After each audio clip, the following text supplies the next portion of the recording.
This is a series of videos on fingerboard theory. So, pretty much the most important things that you need to learn in order to improvise, in order to understand the fingerboard better, is scales and arpeggios. Now, there's two really simple systems in order to learn all of this. The first is the cage system for learning all of your arpeggios, all of your chords.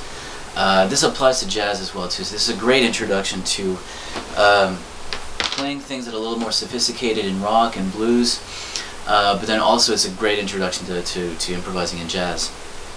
Once you start learning jazz, you basically just add a few things to these two basic systems that you learn. So the cage system, C, A, G, E, and D. The next system is scales, which I'm going to get into in another video. So the cage system, first of all, is for the actual cage system itself, it's just major chords. We'll get into minor chords in the next video as well. So the great thing about caged is that the order is always the same. It's always C, A, G, E, D. So let's say you're starting in the key of A.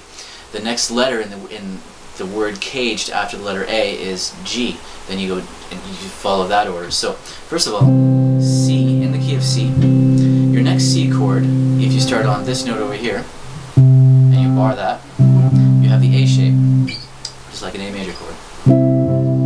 Then if you bar this here now on the 5th fret, you have your G shape.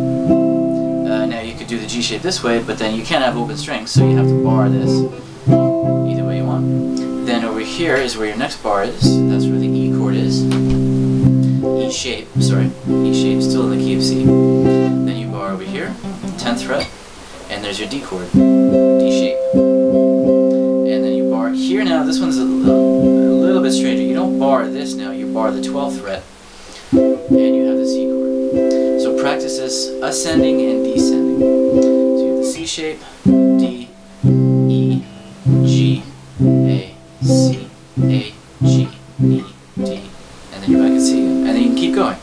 A, G. A little hard to reach. So let's say you're in the key of A, like we said. A, the next key, the next shape, sorry, is the G shape. And then you have the A shape, or the E shape.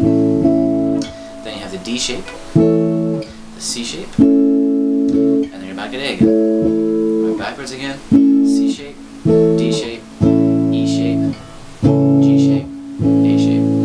Now, in order to master this, you have to do it a lot. A lot of my students, it takes a long time to really get this concept, but to master it, you have to be able to do it quickly.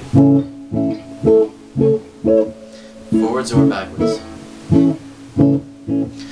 The reason for this is if you're in the middle of a song and let's say you're in this area and you need to know where your closest G chord is, it's right there. You need to be able to do it instantaneously. So practice this through all of the keys. A great way to do this is through the circle of fifths. So, circle of fifths is C, F. You just see it as sort of like a power chord that keeps going down 2 frets. C, F, B flat, E flat, A flat, D flat, G flat, B, E, A, D, G, and then you're back at C again.